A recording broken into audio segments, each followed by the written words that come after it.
Good evening, everyone. Hi, everyone. Welcome to Saturday Night Live and Rambling, joined by the lovely and gracious Mrs. E Train.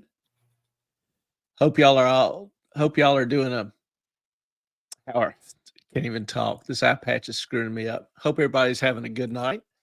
The poor man can't Brentwood, speak. hope you're enjoying your Christmas party, even though you can't be here.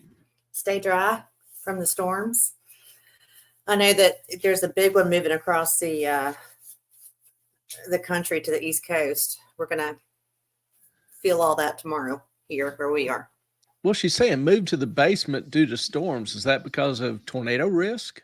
Yes, there's been tornadoes. Did not know that.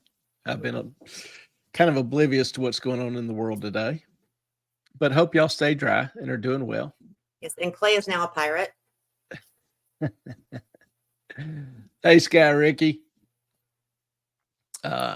Contact surgery recovery, as you see, is ongoing. Cataract, not Cataract. Yeah, cataract surgery. It's going to be an interesting night. God knows what I'll say. But the lens they implanted is I actually see pretty good out of the eye. It's somewhere around 20/20, but they can use UV light to adjust it, to tweak it. So I have to protect it from UV light until they finish adjusting it and get it set. So I'll be wearing this eye patch or this nifty pair of glasses. Depends on which one I'm least irritated with at the moment. During the show, and I literally wear one or the other all day. I know some of you girls have worn headbands before, the plastic ones, and after you wear them for a while, it makes your head hurt. Clay is experiencing that with the glasses. Yeah, because I'm not used to wearing glasses and the ears are getting rubbed a little raw. And even with the patch, it's kind of annoying. Back and forth. Do what? I said you just switch back and forth from one to the other. Yeah. He may switch out and be like, okay, this is too annoying, so I'm going to do something else. But because this strap is a little tight, and two, it pulls on my eyebrow. Kind of first world problems, but it wants to slide up, and it's got a little foam insert, so it grabs the hairs and just kind of pulls them. It's irritating. That's just natural waxing, little eyebrow Yeah. shape. Well, it's like somebody putting wax on your eyebrows and having a constant tug on them, never quite pulling them out, just sitting there all day long, just tugging on them. Yes, Carson, you missed the obligatory pirate jokes. The night is still young, Carson. Friend just had it done. He only had to wear a patch when he slept. I've got to wear this plastic shield when I sleep, but this is a new kind of lens. He got the Cadillac of cataract surgery, if that's a thing. And if all goes well, for the next 20 or 30 years, I'll never have to wear glasses. And so I was like, for reading, right? You still got to for really, really small reading. For normal reading, I probably will be okay and not have to wear glasses. So, but if it's, small or very fine print, I might need a pair. Maybe not. So I'm keeping my fingers crossed, trying to protect my eye from UV light. I already yelled at him once today and had to hang up a sheet on the window in his office where he is right now. He didn't have the glasses on. I'm like, dude, you paid all this money for this Cadillac of cataract surgery, and now you're just screwing it up. Come on, man. We got to fix that. Yeah, sometimes do get a little forgetful. Not going to lie.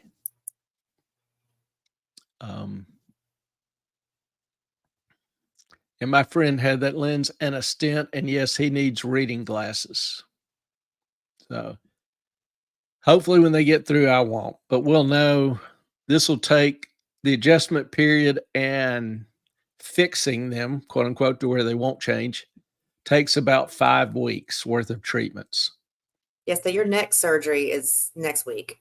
Yes, and I'll have this eye. And then a week after that, the adjustments will start. Yes, and then he's going to have to wear the glasses and not the pirate shield. Yeah, because I'll have to keep the UV light out of both eyes until they're fixed. Can I even say that? The Cadillac. There you go. Cadillac. How frustrated are you? Pirate jokes. Here we go. Like I said, the night is still young. So, and you'll see me play with this thing a lot, trying to pull it back down and scratch my eyebrow. But the funny thing is the strap, the elastic strap around it is pulling up on the other eyebrow. And I don't think he even realizes that's going on. Yeah. So now that I made you aware. I do, but it's not as irritating as this one. So I'm just not going to be a happy camper for 5 weeks. I've just resigned myself to the fact Ellen is keeping her distance. The dogs are keeping their distance. So you got to look at it this way. I mean, he paid too much money for this, and he is not allowed to complain because he chose this. Well, I am allowed to complain. I paid for the privilege. So, Sky, I think Clay wishes he had paid that much for each eye. Yeah, would have liked it, but just get through the next 4 weeks, 5 weeks, and you're not allowed to bitch, not one bit. Says who? Says me.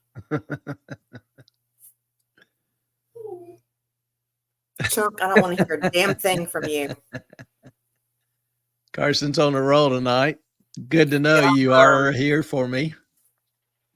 And of course, the dogs are keeping their distance. They don't want to walk the plank. No kidding. Of course, we're more likely to toss him off than he is to make us walk. Yeah, that's actually a pretty good comeback there, Carson. I'll give you due. No, Chunk. Not bad.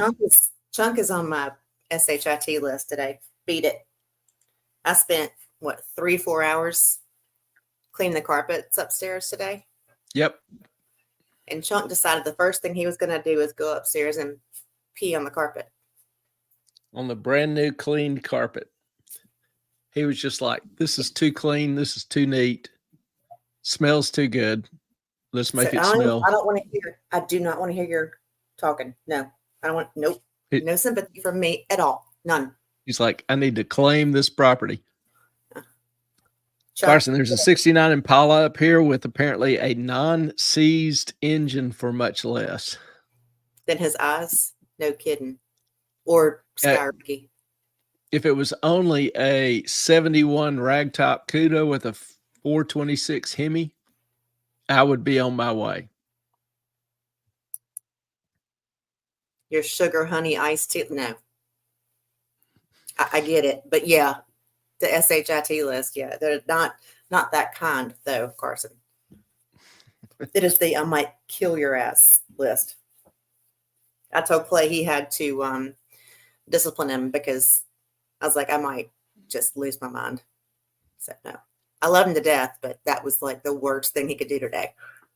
And he did it. Yeah, it was kind of like he was challenging for authority. He was saying, this is my space. Quit messing it up. No. No. He is kind of a cute little fart, though. Not really right. Is. I can send him downstairs. No. He's not that cute, is he? Yeah, there you go. What am I doing? Eating bonbons? Come on now. Whose dogs are they? He's ours. She's mine. Don't claim either one of them. Well, you don't claim me either, so there you go. Yes.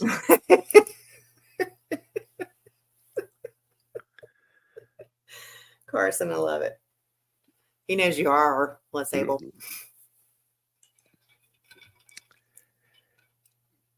Good week this week. On what? We are in the process of ending class. So I've got for you, yeah. 2 finals this week. and then I'm out for Christmas. That's not bad. Can't complain about that one bit.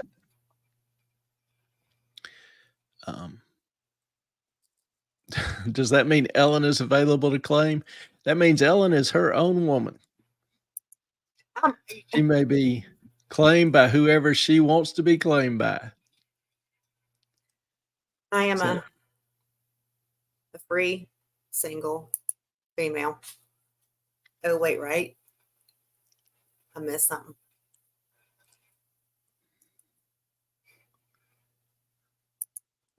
Yeah, trying to figure out what I missed too. And I'm sitting there reading the previous discussions. But yeah, Yep, Ellen is that we don't always remember what we just said like 2 minutes ago on the show. We're like, okay, we're reading and we're talking and we're reading and we're talking, and sometimes we just get absent-minded. It's a thing. Yeah, now I've got my PhD, so I have an excuse. I don't know what Ellen's is.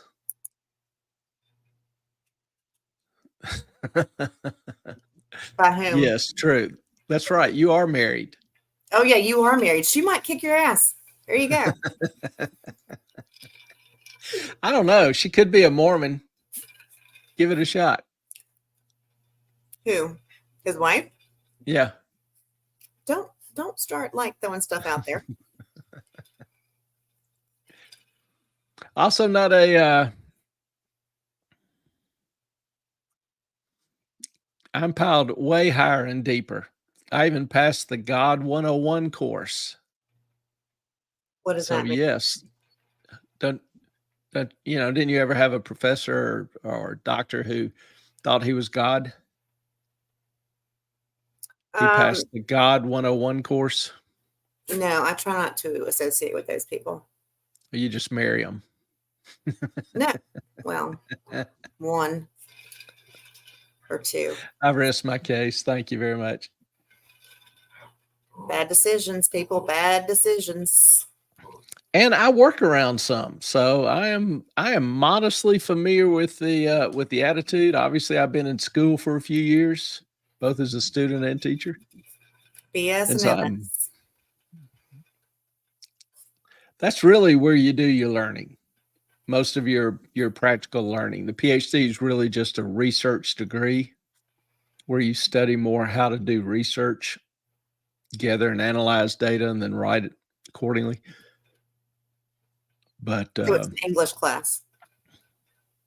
To what? It's an English class. Oh, yeah.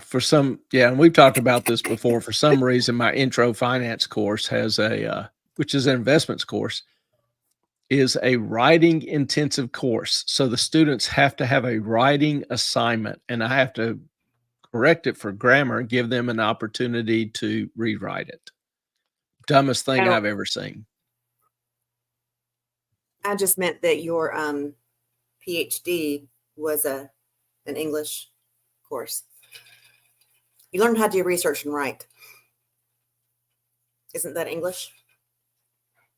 You learn how to write academic papers. That's not English. No, it's really a matter of the content and analysis that's required in the paper. It's not the grammar and punctuation and whatever. You're learning the way to present an argument, how to explain and detail your data, your models. That's English. Okay, so when your gut says, hey, don't make that decision, trust it. I tried with my first wedding, and my parents said, suck it up and get your ass to church. Okay. The second, I got knocked up. So, what do you do? And I was threatened with my life if I didn't marry him. Yeah. And here we are. So welcome to another great night of Saturday Night Live and Rambling. Do you ever doubt the rambling? This was all before I was 25 years old. So there you go. Yeah, we will ramble. We definitely will ramble. Sky Ricky, I dropped your channel the other night on Surviving the Survivor. There were 3 divorced women guests looking for someone to help them with finances. Well, thank you.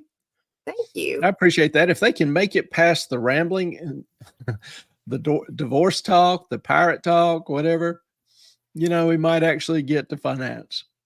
So, but I do appreciate you thinking about us very much. Yeah, we do appreciate that. Thank you so much, Sky Yeah. Ricky. So Carson, Since we are shared our channel with. Yeah, since we are a MoneyTube kind of channel, since we are the MoneyTube channel, we should call ourselves the Nash Crew. I'm missing something. The set of beautiful minds. Oh, yeah. Mm-hmm. That would be my guess as to the allusion there. What he's alluding to. Then, of course, I always think of Brentwood being Nashville. Nope. Carson goes, nope. What is it then? You must explain. Nope is not a sufficient answer. The Nash Ramblers. Okay, continue. Keep explaining. Yeah, Nash Ramblers does not ring a bell with me. Me either. Come on, Carson. And I think I speak for Ellen as well. Well, while Carson is responding and describing the Nash Ramblers, we'll actually talk about little money. Let's take a look at the market this week. Yeah, I'll be watching the chat. Yeah, what we usually do is we discuss, the big releases, the big news events in the market, how they move the market, and what actually underlies them. And this week is a good opportunity to do that. Nash Ramblers. It was a car back in the day. I vaguely remember the name. I don't remember the car. I remember the AMC Rambler. I don't know if they bought Nash Brothers or what, but I don't remember specifically the Nash Rambler. And y'all are speaking Chinese. Yeah. Speaking of Chinese, we saw a very strong jobs report Friday, or at least what a lot of people in the market took as a strong jobs report. But the devil's always in the details. I talked some in the past about how I hate. Whoops, Ellen, you closed your shade. Sorry. Is it back? Yeah, you're good. Okay. I was looking up this song. Sorry. I had to move my jobs number. Devil's in the details. Was the number that good? Headline was 199,000 new jobs, which is a pretty good number. But there's the catch. 1 in 4 people were coming back from strikes, the UAW workers and the Hollywood unions. Both ended their strikes and started back to work. That accounted for a bump of about 50,000. Without that bump, it would have been below forecast. Keep that in mind. The other job gains were in government and healthcare, which a lot of that is government, state-owned hospitals, whatever. Government, owned, run, managed hospitals. So if you look at the averages, the job averages for the last several months, they average about 115,000. The 6-month average is about 130,000. Pretty mediocre. The reality is pretty mediocre. The previous 4 months, in addition, the previous 4 months were revised downward. Now, we're used to questionable info. We're used to questionable. Let me say this, get it out here. We are used to questionable info from the BLS.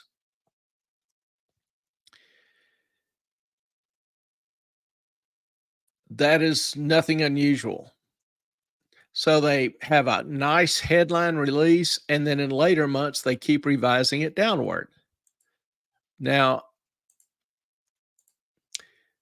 show you this graph.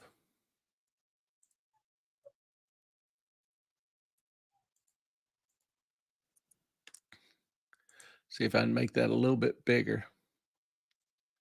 This shows January through November, and then the total. So if you see, almost every month except for one has been revised downward, with the total revisions amounting to about 670,000 jobs. So they over-report by nearly 700,000 jobs. That's what I mean when we are used to garbage information coming out of the BLS. Their initial numbers particularly are just, you've got to wonder if they consistently are revising numbers downward, if that's just a statistical error or if that's just a sign of intent. You decide. But huge revisions downward. In addition, if you look at the numbers, 1 in 4 jobs were government. Government is the main driver of job growth this year. So this simply is unsustainable. Remember, it's the private jobs that pay for the government jobs. The math just doesn't work at that ratio. You know, other info, when you look at the details, retail jobs fell 38,000 during Christmas time. You know, you've got companies like Pottery Barn, which normally have very big Christmas seasons, announcing they're not hiring temporary workers due to the slow sales. The transportation component, which is kind of a forward-looking sector, is losing jobs. You know, I for decades have had what I call my truck indicator. When I'm driving down the highway, I kind of notice whether there are a lot of semis or a few semis. When I start seeing less and less semis, it's a pretty good indicator that a recession's starting. When semis start getting to be more and more common, then it's a sign that orders are starting to come in, economy's going strong, whatever. And I'm seeing a lot less semis on the road.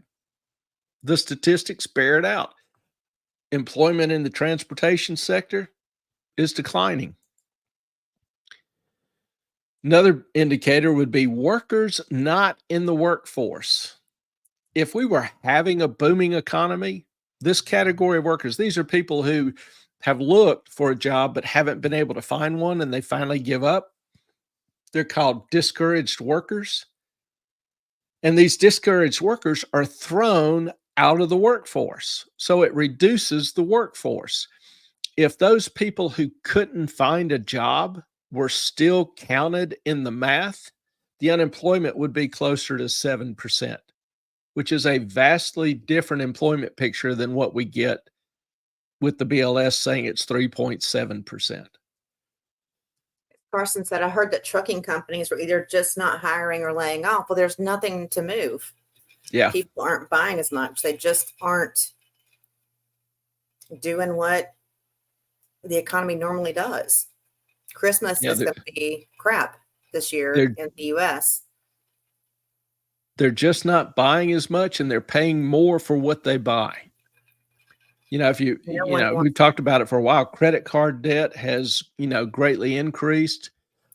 People are even taking money out of their retirement plans like 401ks. 401k redemptions are up 30% so far this year. That's a huge number. I think credit card debt is like 1.7 trillion. Yeah. It's big. Mm-hmm. It's big. Glad you switched jobs too, Carson. So if you look at the information behind the headline, you kind of come away with a completely different image or realize there's a whole different story that's not being told. Why is it not being told? I don't know. I mean, I kind of have a guess, but I'm going to go with I don't know. Other things going on. We've talked several times about China's problem, particularly with the real estate development. Their two largest real estate developers have declared bankruptcy. And a lot of people think it's just real estate in China that's the problem, but it's really not. The primary issue in China is structural. for example, their private sector debt. Fancy. Oh, That cool. better? Mm-hmm. This red line is their GDP. This black line is a ratio. It's their total private debt as a percentage of GDP. So if their GDP is 100 and their private debt is also 100, it's a 1-to-1 ratio. Well, as the scale for the total debt as a percentage of GDP is on the left-hand side, the amount of GDP is on the right-hand side. But if you look up here at the top, I don't know if you can read it, but 2023 quarter one, 375%, I'm sorry, Billion. 375 trillion in terms of GDP, and that's in Chinese yuan. The percentage of debt to GDP is 307%. So basically, for every dollar that an individual produces, they owe $3. So take whatever your production is every year, multiply it by 3. That's what you would owe in debt. Yes, ma'am. So we are better off than China, at least monetarily. Yeah, to get for, comparison sakes, the US is approximately 155%. Oh, I heard 120. Sorry. China is roughly 200, not China, Canada, for all of our Canadian friends, is roughly 270%. So Canada's, racking it up pretty good. We're racking it up pretty good. So here's the thing that I always hear people say is like, no matter how bad your situation, someone else always has it worse than you do. That doesn't make, in my opinion, your shit any better. You're still screwed. Like our country. And I know that's just like a thing that people say, but it's like, I'm sorry that people are doing worse, but we're not getting better. Yeah, it's a fair point. We've got to be responsible for what we're doing. We can't control what anybody else is doing. And if we're digging a hole for ourselves. And we send money everywhere, all over the world, all the time. Trillions of dollars that we can't afford, and we can't even secure our border. I want to meet a citizen in another country that's highly taxed so they can send money to the U.S. Yeah, no kidding. Well, I sent you a thing today that the Netherlands, most countries are not allowed to document the ethnicity or religion of people who are immigrants into their country. Well, the Netherlands does. And 14% of their population has been immigrants from Middle East and Africa. And they commit 40% of the crimes in the Netherlands. I would really prefer not to have any more immigrants into this country. I think we're good. We've done our share. Clay is frozen. He's like, don't talk about that. No, I'm trying to remember a comment from Milton Friedman. He won the Nobel Prize in economics. And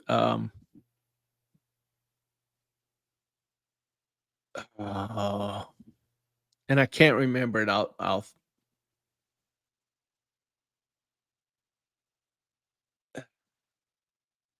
No, but he was pointing out that a country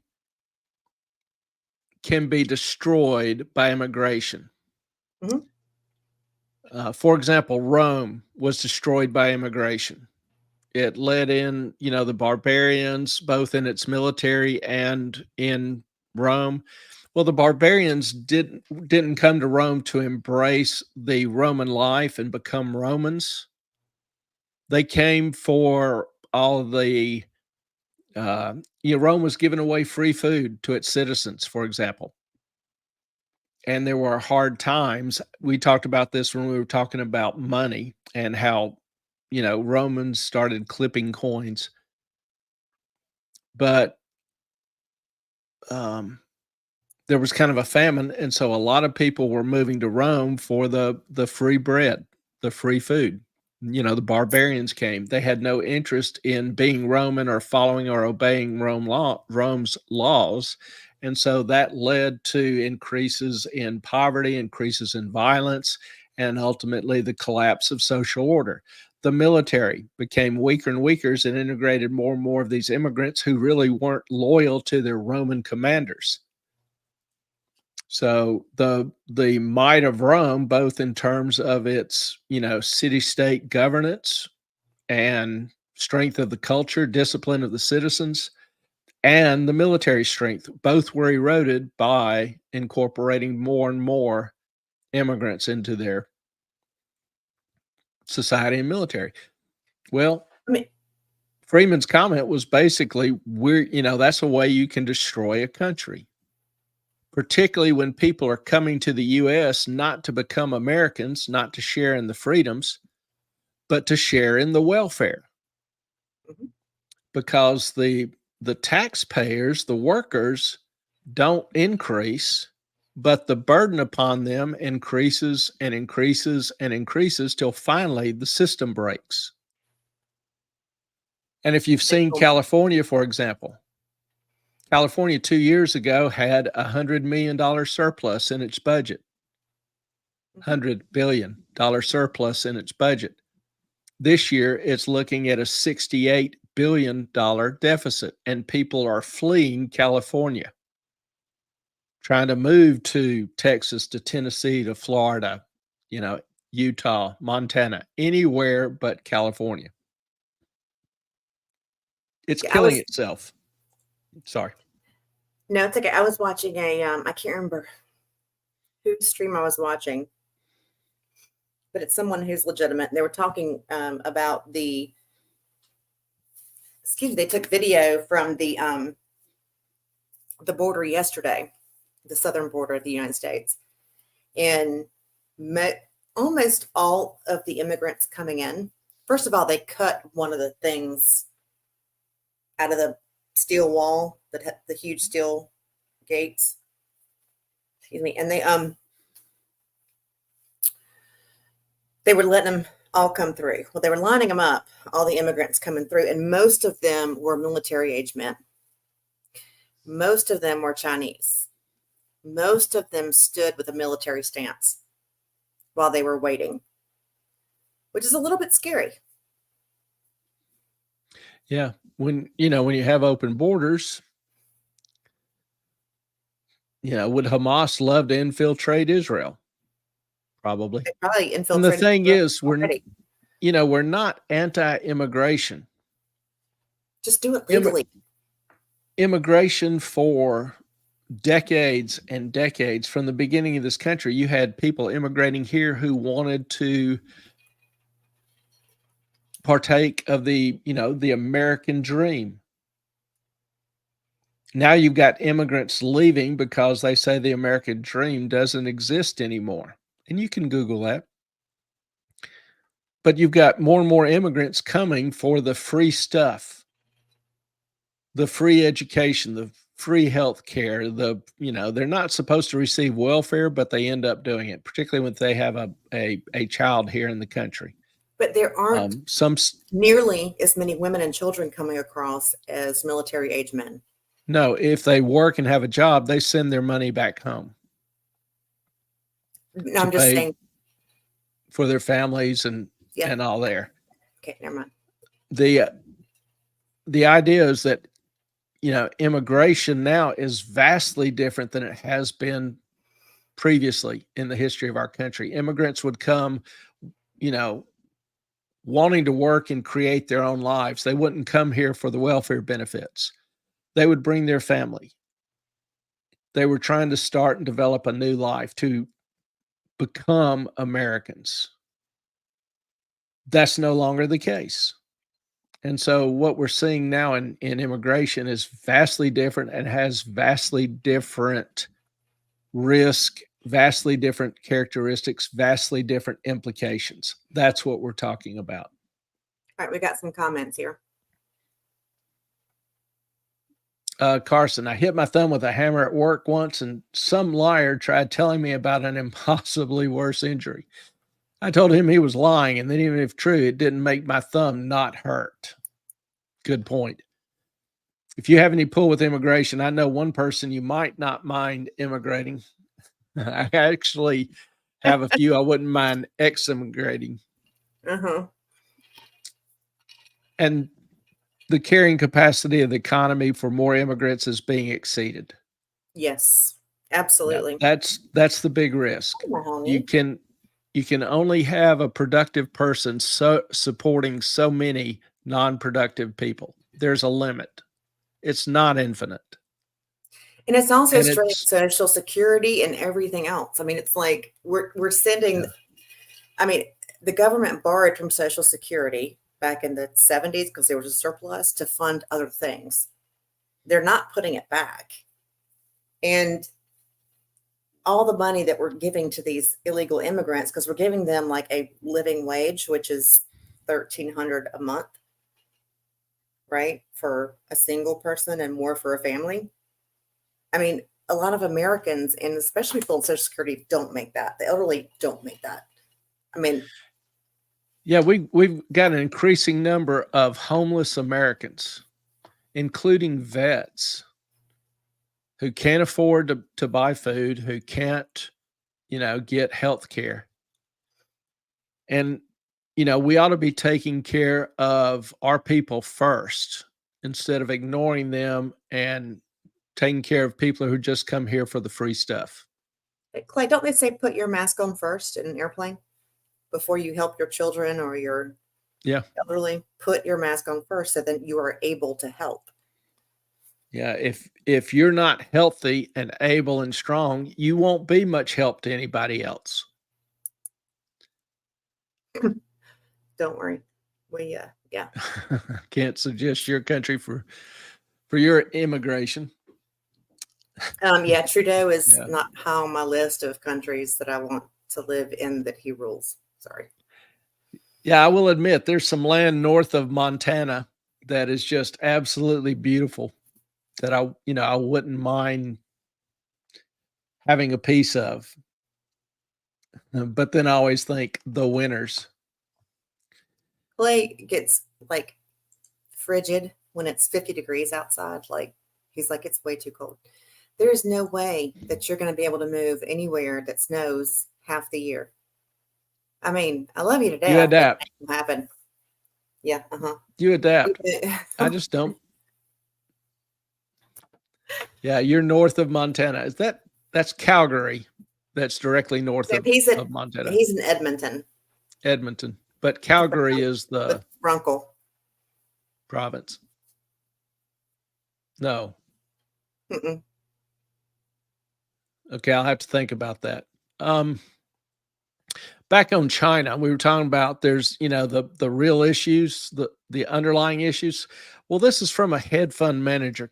Kyle Bass is a hedge fund manager and tracks China relatively closely. And this was a comment he made the other day. China is experiencing a full banking system collapse with local government debts exceeding 13 trillion US dollar equivalents, 90% of which are in default, and 4 trillion in real estate losses. China only has 2 trillion in bank equity. To give you a comparison, he also throws out US lost 800 billion in the global financial crisis. So they've got debts of 13 trillion, 90% of which are in default, and 4 trillion in real estate losses. We only lost 800 billion in the subprime crisis. Alberta is the province. Yes. Thank you. He's taking care of dishes. What's your wife doing? Sorry. I am old school. He knows this. Yeah. I'm awful. I'm a terrible human. Well, I mean, I do some of the dishes sometimes too. It goes around. Doesn't make you bad or her bad. Yeah, Carson, the more you engage, we do appreciate it. It's chat it up all you want to. Christmas crafting. What's she making? No, please. Well, chat's going. Let me stay on the news here a little bit. Let's finish this up. ISM manufacturing index has been contracting for 13 months. So, I'm still kind of alluding to the GDP number, 5.2%. That should be a great GDP. But payrolls is kind of a sus number. Retail jobs falling. Christmas shopping looking soft from the retail side. Workers not in the workforce losing jobs. China on the verge of a significant collapse. There's a lot of underlying systemic issues out there. Carson, so I'm making a super fancy dinner. Instant ramen with seared beef on top. His wife's in Christmas crafting. That's all right. The man's showing off his cooking skills as well. Mm-hmm. My cooking skills tonight consisted of calling dominoes. Yeah. But I made a good dinner last night. Also, some of you are, I know, hesitant about buying Bitcoin or any form of crypto. Well, I saw a speech by Larry Fink, CEO of BlackRock, the largest fund manager in the country. And he was talking about the new generation of investing as he sees it. And I believe he's right. He's saying that the future of investing is in tokenization. Tokenization. That's getting a digital stock, like a digital coin. It's ultimately a token. So you've already got big banks like JP and Citi who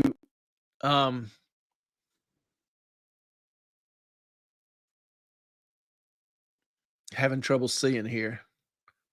I'm having trouble listening. You good? Yeah. You've already got big banks like JP and Citi arguing to put all stocks on a blockchain to tokenize them all. You've got banks like HSBC and Northern Trust who estimate that 5 to 10% of all assets, stocks, bonds, derivatives, commodities, will be tokenized by 2030.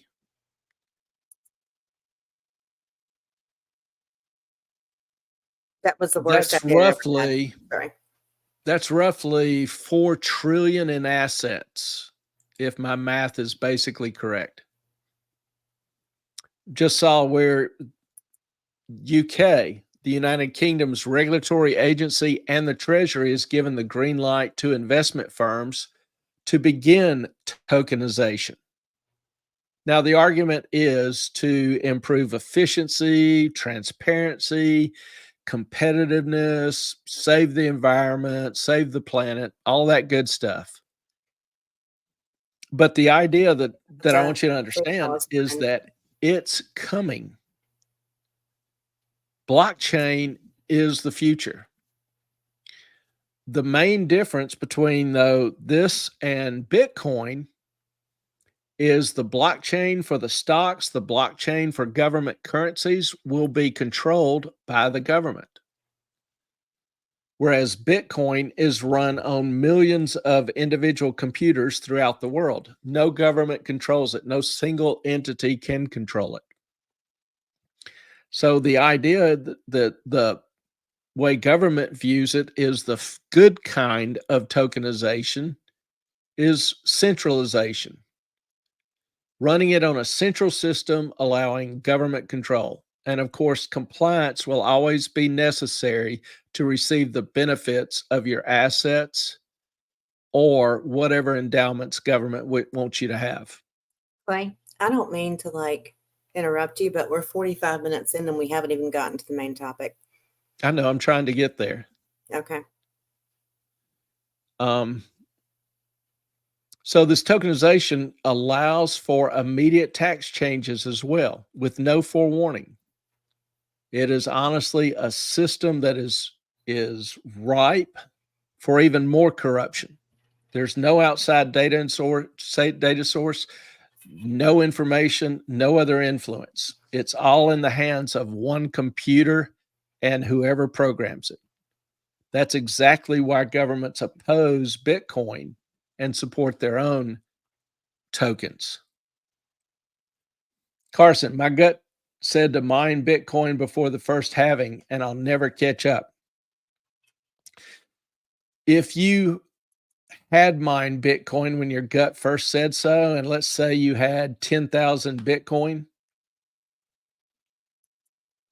they would be worth what? 440 million now? That's not a bad afternoon. All right, Clay. Can you look up Blame Canada? Because I know you have the ability to actually play the lyrics. Well, I thought you wanted me to, well, to hustle on. You went 46 Make up your mind, woman. Difficult. Blame Canada? Profit. Yeah. Okay. Can you play it with sound? I'm trying to figure out which one it is. I think this is there's a Robin Williams live at the Oscar. There's a South Park. Don't know. Carson, help.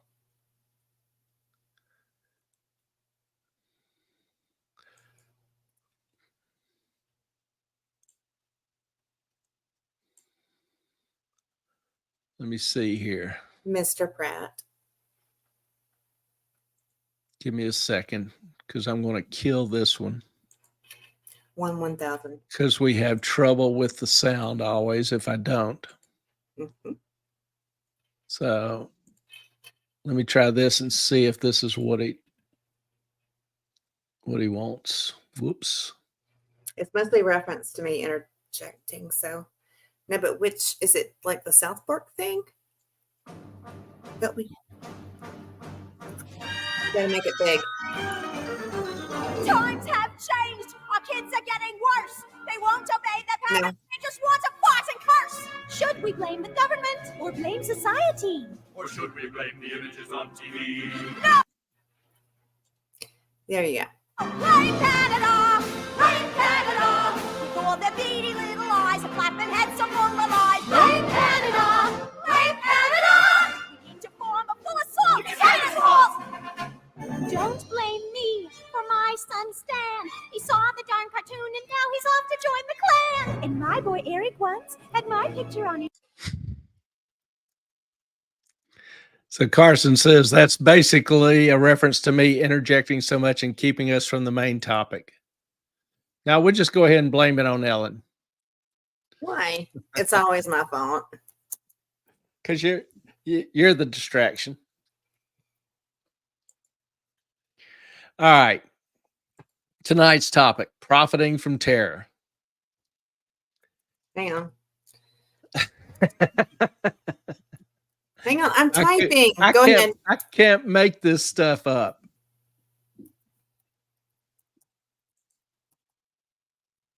Enter. Send it. Canada. Your sister was at Fort Liberty, which was, what was it? I can't even remember anymore.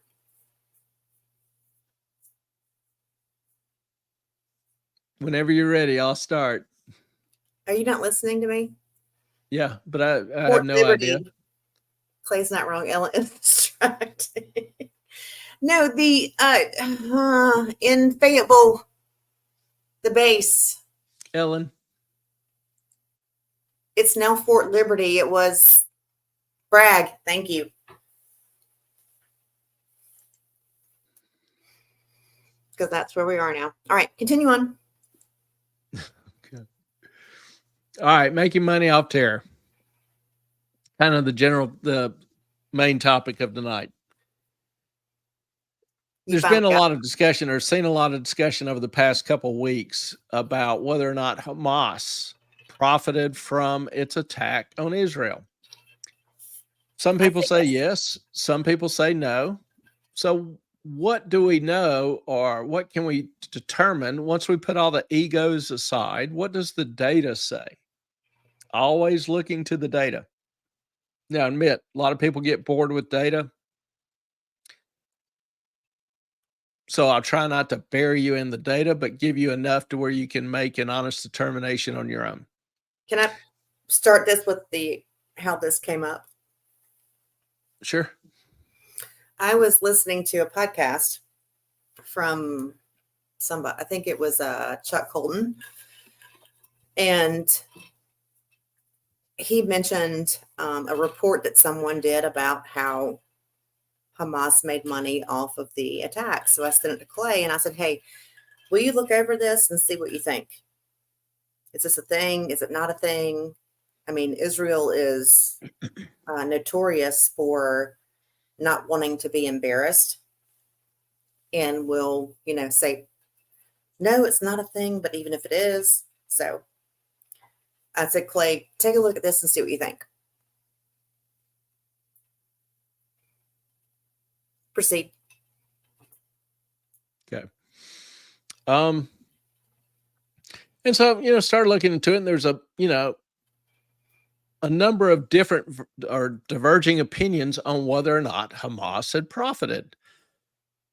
So we're going to take a look at that. First of all, let's start off with a little bit of background on the stock market. Everybody, I think, knows you can make money when the stock market goes up, but some people aren't familiar with the idea that you can also make money when it goes down. Sure. So let's cover the basic first and some terms.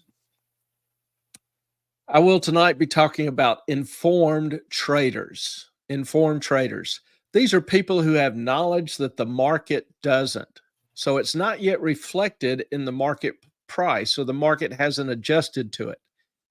Some people refer to this as asymmetric information. The buyer and the seller have unequal amounts of information about the asset being sold or bought.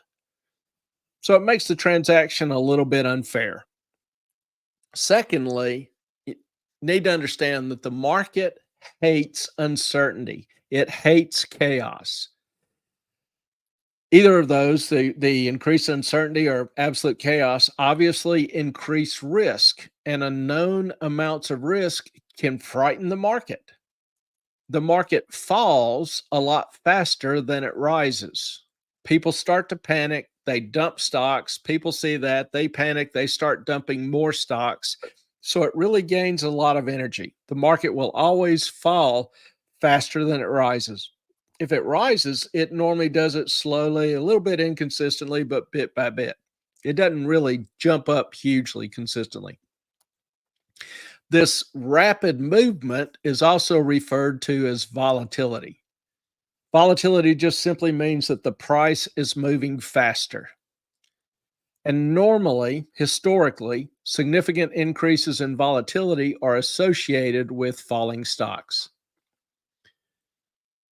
So, from this perspective, a terrorist can represent an informed trader. He knows of an attack that the rest of the market doesn't. Now, his attack will be of such an order or magnitude that investors will not only hear about it, but will be shocked and have increased uncertainty about the future. For example, possibly increased chances for more attacks or for war starting, whatever. The uncertainty, the great uncertainty, is seen as soaring risk, greatly increasing risk in the market, greatly increasing risk in the economy. If you're in Israel, you're so close to the violence, it could be seen as greatly increasing personal risk from harm or even death. So this when uncertainty is increasing rapidly like this, it means that assets, stocks, bonds, whatever, aren't paying a high enough return to compensate for the increased risk, for the new understanding of increased risk. So, in order to generate a higher return, the price of the assets have to fall. You make more on a cheap stock than you do on an expensive one. So, if uncertainty and risk are increasing, the price of the assets will fall. And they oftentimes will fall suddenly and with great gusto. Fear is a great motivator. So the prices have to drop significantly to the point where even with a huge uncertainty, they look cheap. The prices would appear cheap, too cheap to resist. So that kind of sets the floor on how low the prices will fall. Now, to give you some example, after 9/11, the US markets dropped about 14 or 15%. We lost over 1.4 trillion in value. Now, the worst hit were obviously the airlines and the insurance companies, with some of those down as much as 45 or 50%. On the flip side, some of the stocks like defense industries soared. So, where there's chaos, where there's uncertainty, there is always opportunity. But most non defense stocks were probably down 15 to 25% after 9/11. Now, obviously, also shifting to a war economy can change the future outlook of a company's earnings and profit, its access to labor, its cost of raw goods, raw materials, has a number of effects and consequences. So you may see huge, significant turmoil in an economy that's turning to a war footing. Well, October the 4th, Israeli markets dropped. October 7th, sorry. Israeli markets dropped about 7% initially, with subsequent drops of roughly 18 to 20% over the next 2 weeks. Now, some companies' banks dropped 25 to 35%. And understand, this is in Israel. This is a country that where the people are conditioned to routine missile and terrorist attacks. So to have an attack on a scale large enough to create huge uncertainty says something. Now, I mentioned you can make money if stock prices are increasing, and I think most are comfortable with that. And I also mentioned you can make money if stock prices are decreasing. Now, the old adage to make money in the market is to buy low, sell high. But understand, there is no requirement in that in which order you do that. If a stock is overpriced, you would expect the stock price to fall, and you want to be able to profit from that. Well, in the stock market, it's legal to sell assets you don't own. You know, if I was driving in a rich neighborhood with Ellen or along all this beachfront property, and she mentioned, I really like that house, she would think I was crazy if I turned to her and said, "Well, I'll be glad to sell it to you." You know, 15 million. How does that sound? And she'd be like, "You don't own it." And she would think I was insane. But if It it's might be insane. I don't know. but if it's a stock and I offer to sell her $15 million of a stock I don't own, well, I can do that. The technical way to do that is basically I would borrow somebody's stock who owned the stock, had it in their portfolio. I would borrow that stock, then sell it. And at some later time, hopefully, if the price would drop, I could buy the stock there at the lower price and replace the loaned stock. So that's Cliff Notes version, how you sell an asset in anticipation of the price dropping. It's called short selling. Selling a stock you don't own. You're short it. That's where the name comes from. Now, another way to make money in a falling market is to buy options. Option gives you the right to, at some time in the future, either buy stock or sell stock at a contractual price. These are called calls and puts. So I can call a stock to me at the contractual price at some time in the future, or I can put the stock on somebody else at a contractual price sometime in the future.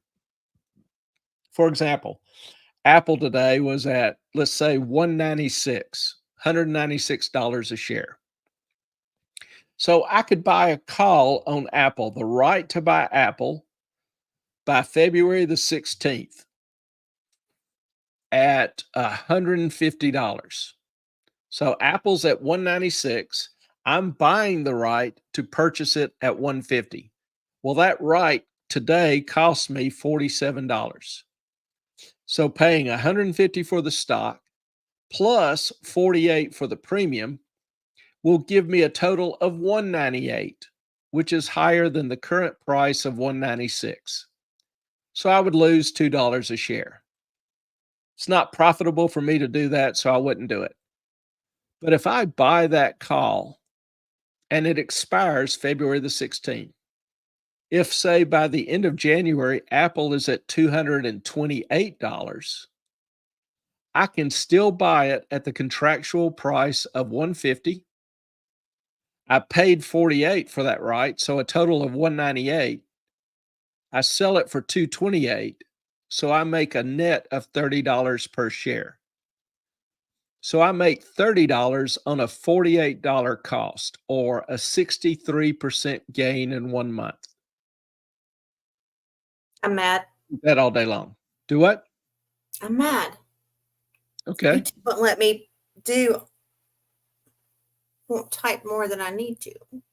That's all right. No, you're not. The flip side is that if Apple is less than 150, I lose it all. 100% loss. Lose all my premium.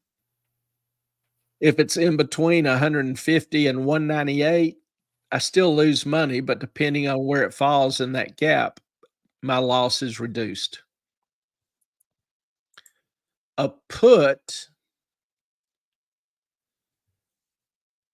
gives me the right to put it on somebody else at the contractual price, to sell it at the contractual price during whatever time period.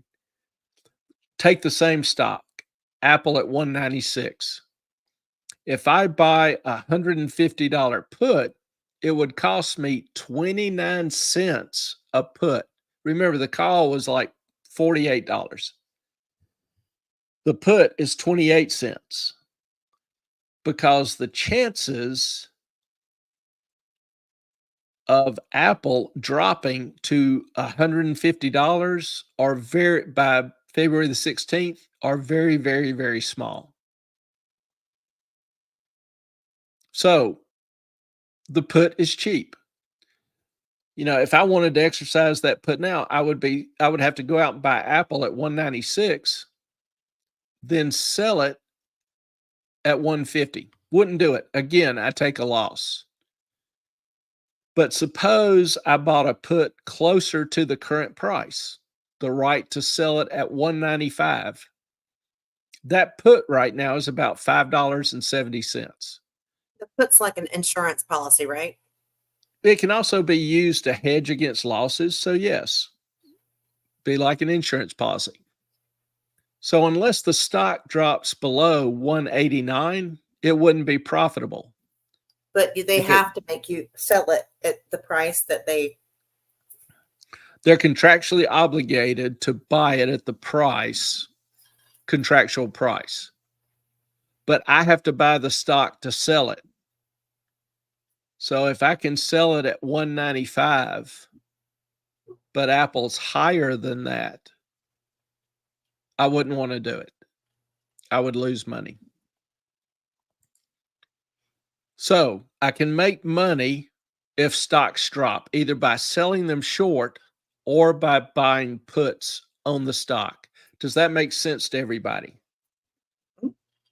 If you've got some questions, if something I say is not clear, let me know. By the way, the comment below is because Carson was making a statement to the live or the replay crew. YouTube no longer allows live chat replay. And they also, I haven't been able to do it for a week. They also don't allow you to, shite. There was something else. It was right there. Help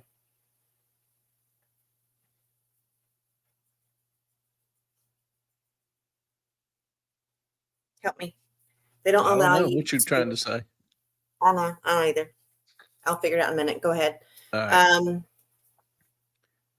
Now, talking about.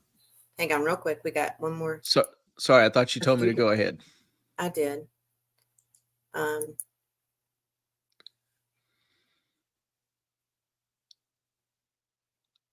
That's kind of my philosophy. Okay, let's stay on topic, Miss ADD. All right. Now, what if I knew that Apple iPhone plant was going to be blown up, was going to be bombed and destroyed? What would the inability of Apple to manufacture and sell iPhones do to its stock price?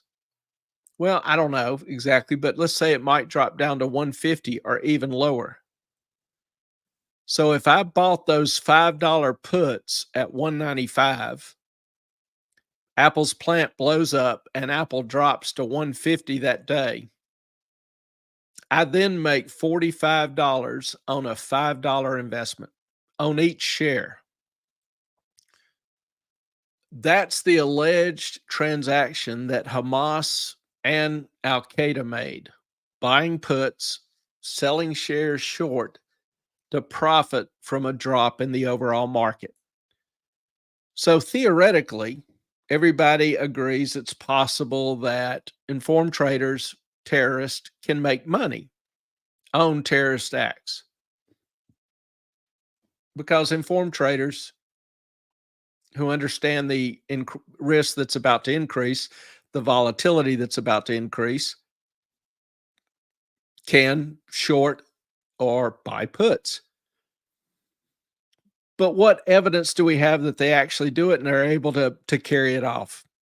Well, there was a study recently released by Robert Jackson and Joshua Mitz. Jackson is a former commissioner of the U.S. Securities and Exchange Commission, now a professor at New York School of Law. Mitz is a law professor at Columbia.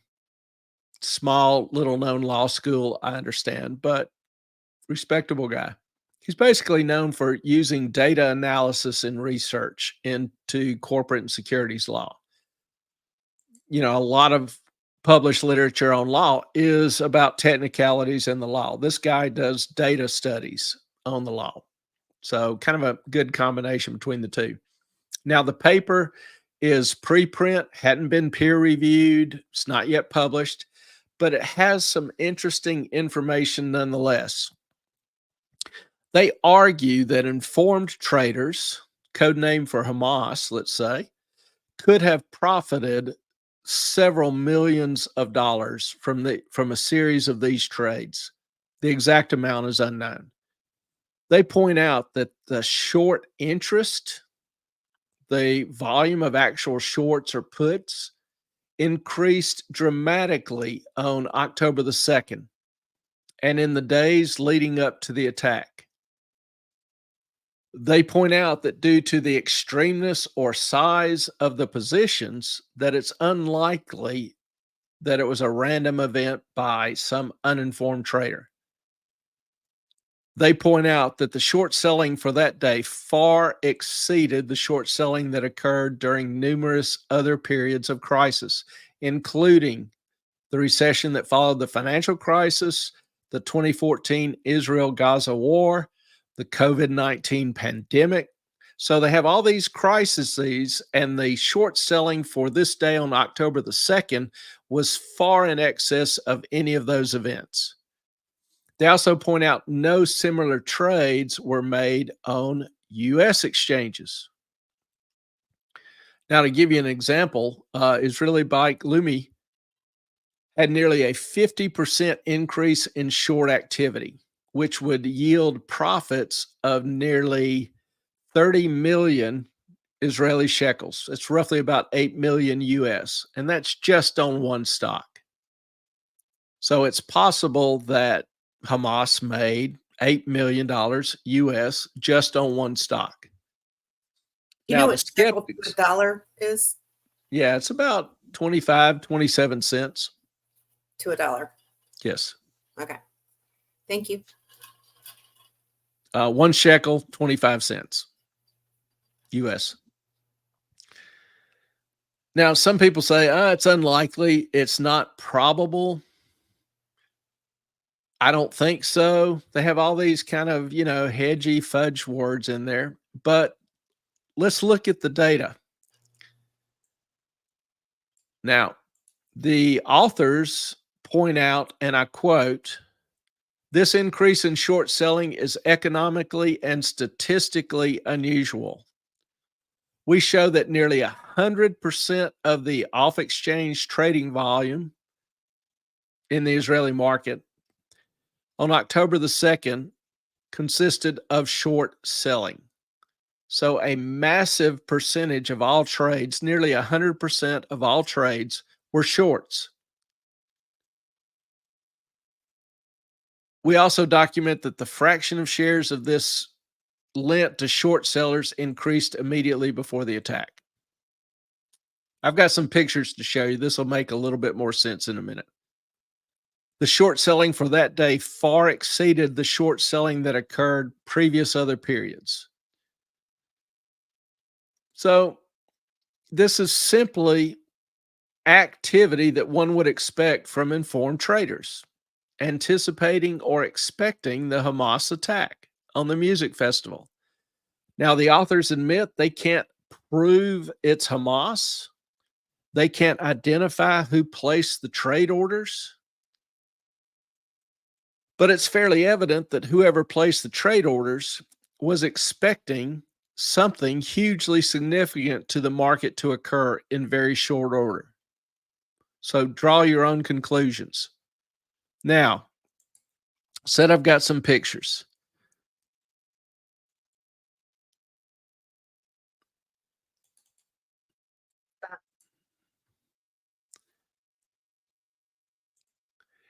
Here is a picture of the short volume for the 2 or 3 week period before October the 7th. The short volume on the other days during the week is almost unidentifiable. You can hardly see it. Now, maybe it's just me, but what do you think? Is there anything mildly questionable or unusual that you see on this graph? Yes, over Say, 200,000 volume on October 2nd, which was 5 days before the attack. yep. And remember, this is what the experts are basing their expert opinion on when they say, I don't think it happened. It's not probable. It's really not an issue in the markets. Whatever. Really? This, to me, my humble opinion, looks like an issue. Mm-hmm. So, maybe that's not convincing. So, This is the Bank of Israel, correct? yes. Mm-hmm. How about this picture? If that one wasn't convincing, this is what I was just talking about in terms of the ratio of shorts in terms of total volume.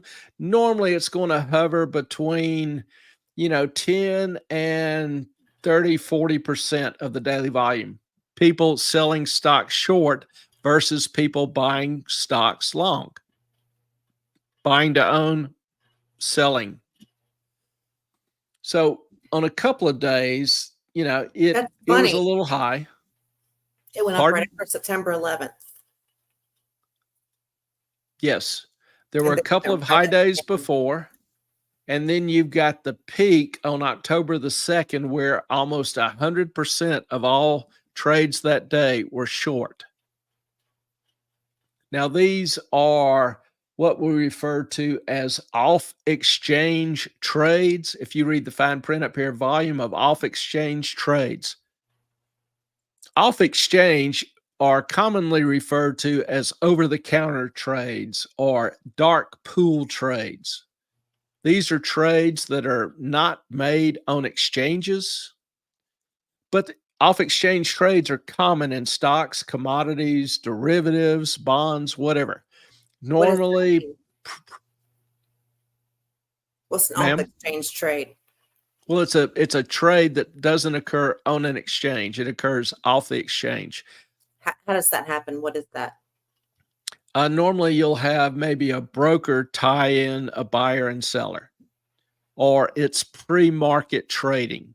Some people call this dark pools because they don't release their actual trade data to the market or to the exchanges. Mm-hmm.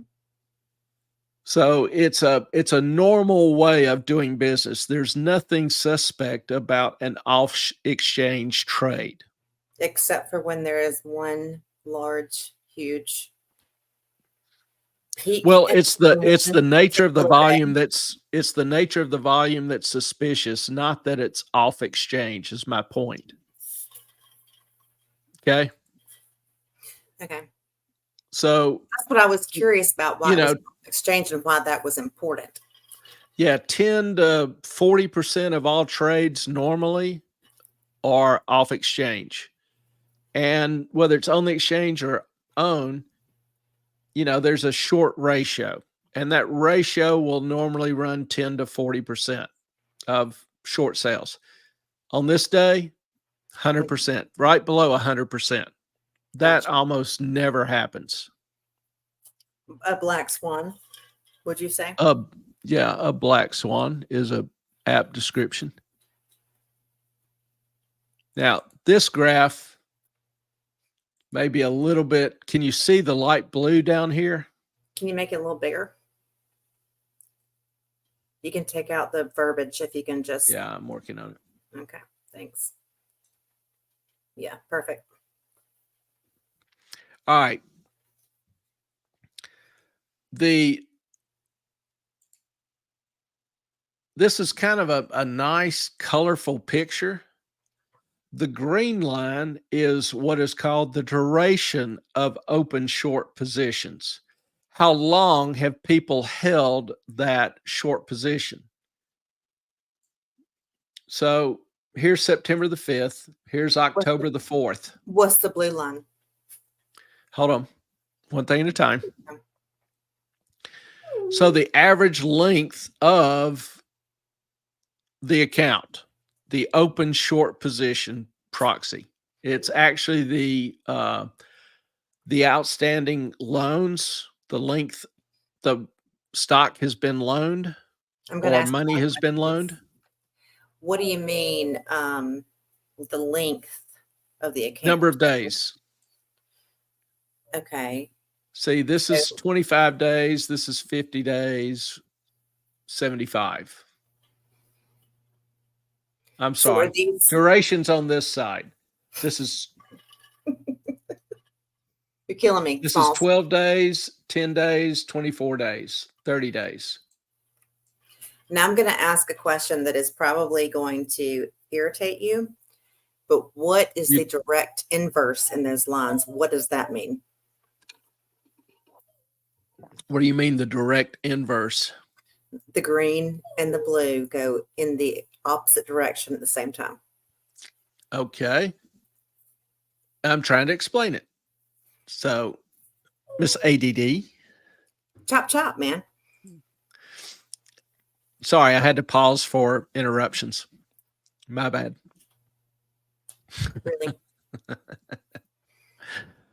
Really. As I was saying, the green line is the length that the position has been open. And you can tell as you get near, put the dates up here, October the 4th, that people are holding the positions longer than what they normally do.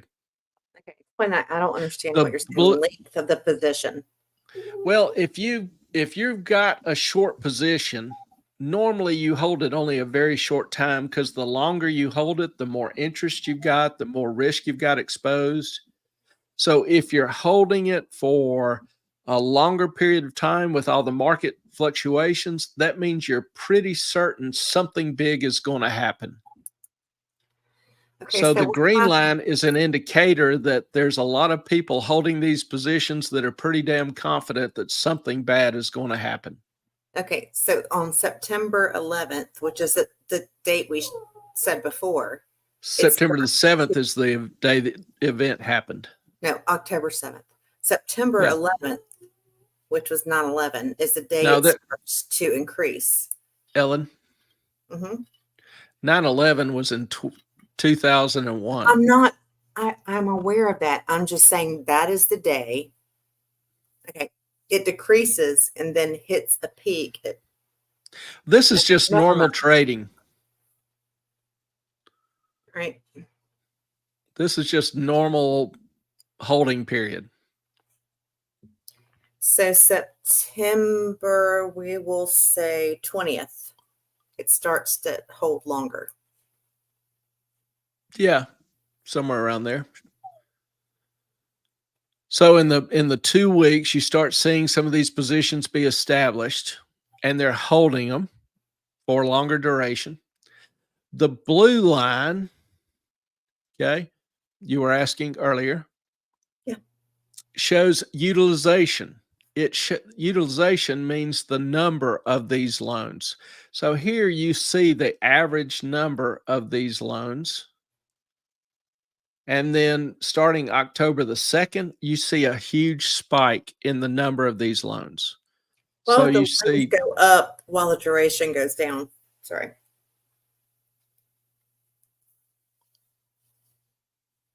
do what? Why would the number of loans go up when the duration drops right before Because people taking new loans it? have only held them for a few hours or a day. So the average duration drops dramatically So you're saying because more of the people number of have new saved- loans being created. Okay. So these two waves here that are opposite each other, what is the definition of that? What does that mean? Well, I'm trying to explain. Okay. What this looks like is that you've got informed traders that have established the position previously, a week or 2 weeks before, that are hanging on to it. And then you've got a large volume of new trades that are established the day before.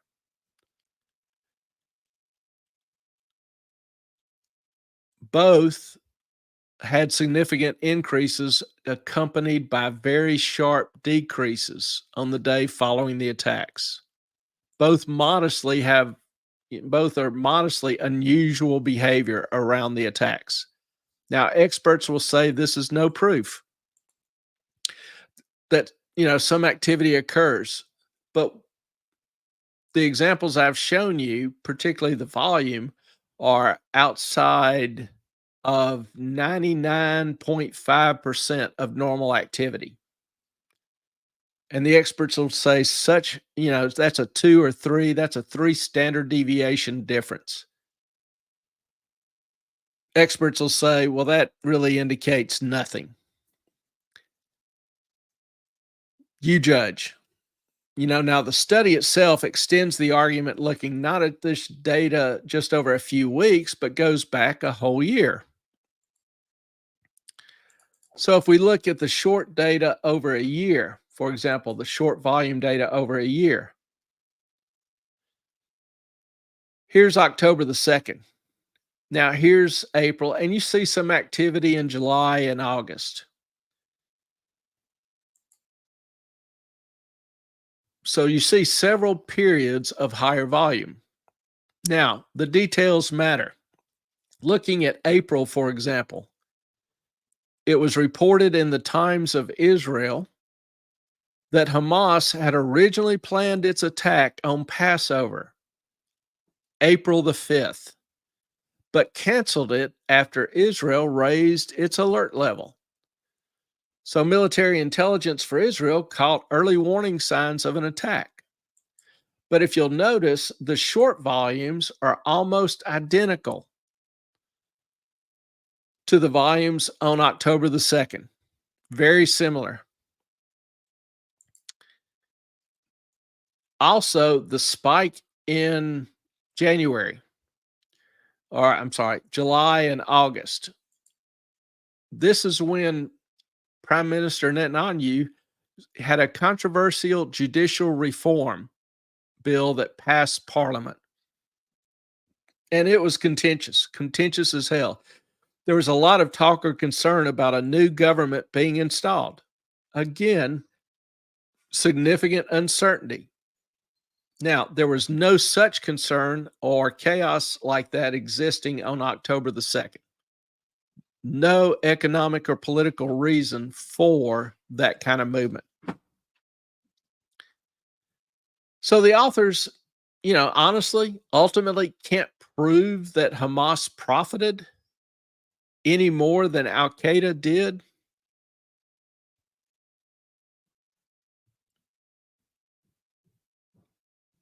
But one can't argue that suspicious trades weren't entered in days or the day before the terror attack, or that someone didn't make large off of these kind of trades. The trades have all the signs of informed trading. Someone knew about the events and sought to position themselves accordingly, position themselves to profit handsomely by making trades that were wildly out of the norm and almost guaranteed money losers if the event didn't occur. So you tell me, do you think it was unlikely or improbable or difficult, or it wouldn't happen for a terrorist to try to it wouldn't happen for a terrorist to try to profit from his knowledge of events to come? What do you think? Something definitely happened trading. Something highly unusual happened trading. So what could other possible explanations be? I don't have one. But then again, Forbes, Business Insider, whatever, is not asking me for my opinion on the data. So, what do you think? Did Hamas know? Were they slick enough to try to profit? Some studies have shown the same kind of activity pre 9/11 with airlines, insurance companies. How would somebody know to take a massive short position in American Airlines 2 days before 9/11? Just an interesting, a position that they had never taken before. Huge position. Interesting to me. All right. Any comments? Let's see. I think Ellen has probably addressed, or most of them were addressed to Ellen. Carson doing the the recipes. Carson Clay, I thought you knew that the topic is whatever I say it is. Yes, I do know that. And at least it's not Columbia law and not Stanford law.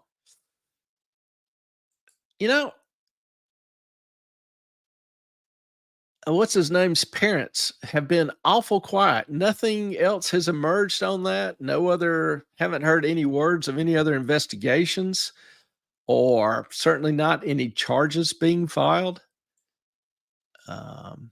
both of them still holding their positions in the law school there at Sanford, and we're talking about the FTX guy, Sam Bankman. Good old Sam, his parents. All right, Carson, you tell us, how many ADD kids does it take to change a light bulb?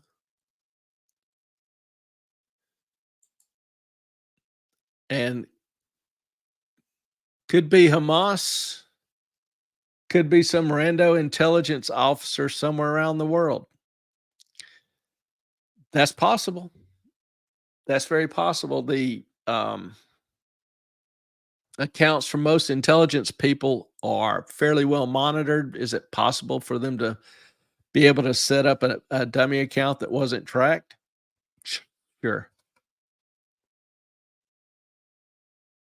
But the interesting thing to me is the Israelis have some of the best intelligence in the world, and particularly obviously focused in the Middle East. They knew about Hamas's plan to attack in April,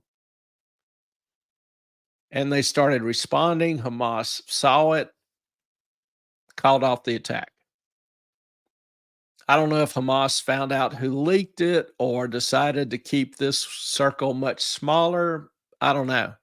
Israel apparently didn't really have much advanced knowledge, didn't take any steps to thwart it, deter it, prepare for it, whatever.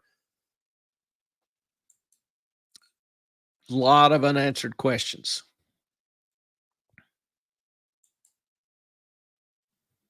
No charges yet. They're not past the statute of limitations. No, and neither of all the people that went to Epstein Island, but there's no progress being made on that. I'm kind of starting to think there won't be any progress made on this.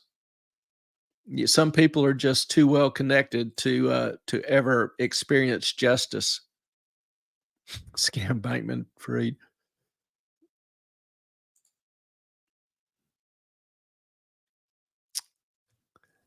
Which countries monitor the accounts of their intelligence officers? As far as I know, everyone. CIA, NSA. I mean, it's a huge, huge thing if you have intelligence officers raking in money that they don't account for to the agency. That's almost a de facto treason charge. So that is a huge concern to intelligence agencies, is having their officers, having off-book income.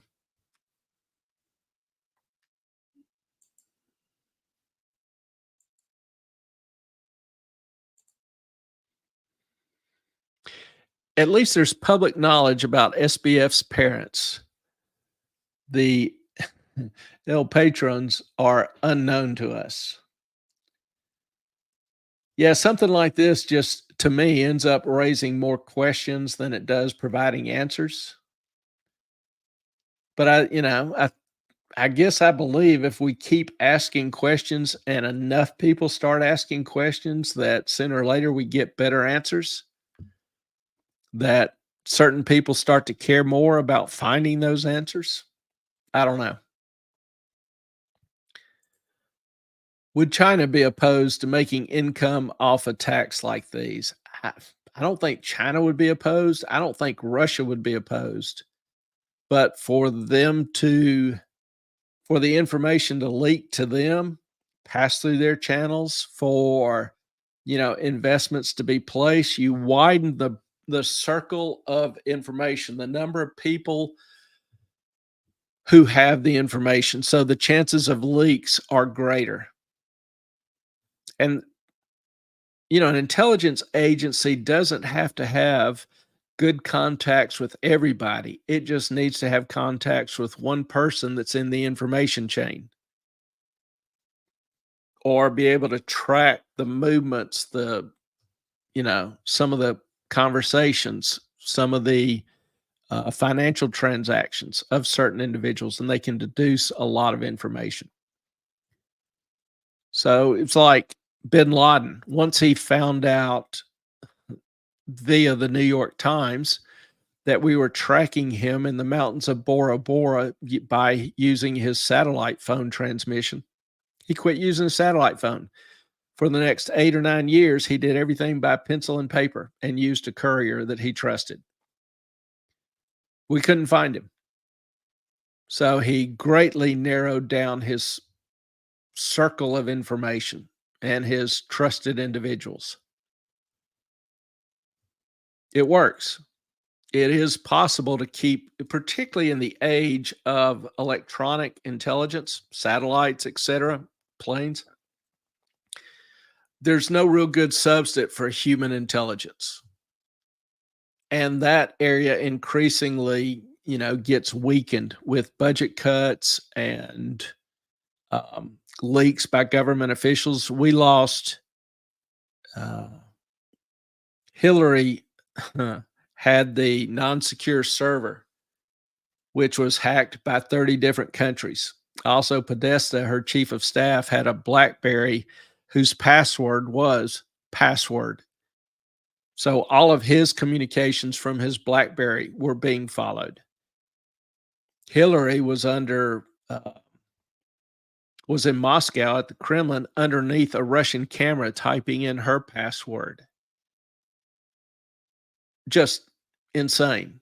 So, for several years, there is strong speculation that's how Iran found out about Benghazi and then communicated it to its agents in Libya, which led to the assault and deaths of the ambassador and some of the security team and staff there.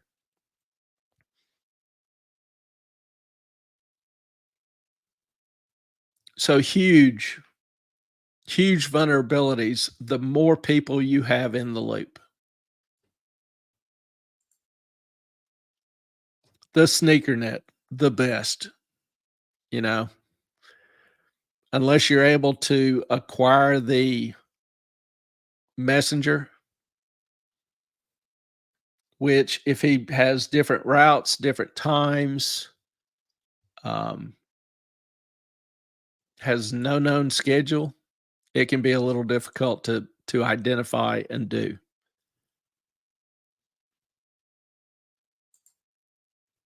So even with all the high tech, if you're willing to do without electronic communications, if you're willing to do without cameras, cell phone, any kind of broadcasting device, if you're willing to live simply and rudimentarily, you can live off the grid. You can be extremely hard to find.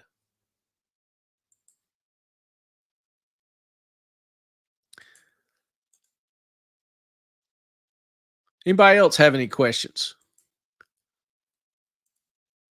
Personally, I think Hamas made buku. Can't prove it, but the trading is so unusual, so suspicious that if there were a way to determine definitely, I'd be willing to bet large on it. But I have to allow for other possibilities. And let's face it, if there's going to be a huge catastrophe in a market or in an economy, it's not hard to think of how can I profit off this. That doesn't take a unique brains. But, Hamas via and its association with Hezbollah, Iran, has access to some pretty sophisticated computer folks who would be good at processing funds, laundering funds, and making, ownership hard to identify for a trading account, particularly when the trade is executed so quickly. Put up the day before, close the day after, funds transferred out immediately, and dispersed quickly.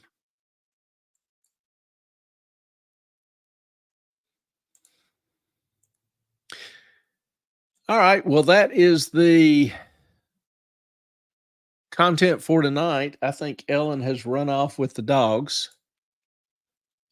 So I am going to stop there I appreciate you all joining us tonight.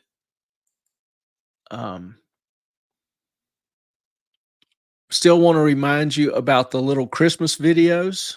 You need to be thinking about those, working on those, start sending those to us for the December the 22nd broadcast. Hope to have some from all of you.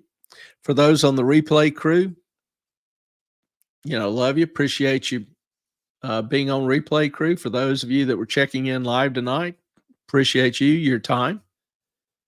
Hope you all have a good rest of the weekend. Our time is up. I thank you for yours. Thank you, Sky. Y'all have a great night. We'll talk to you soon.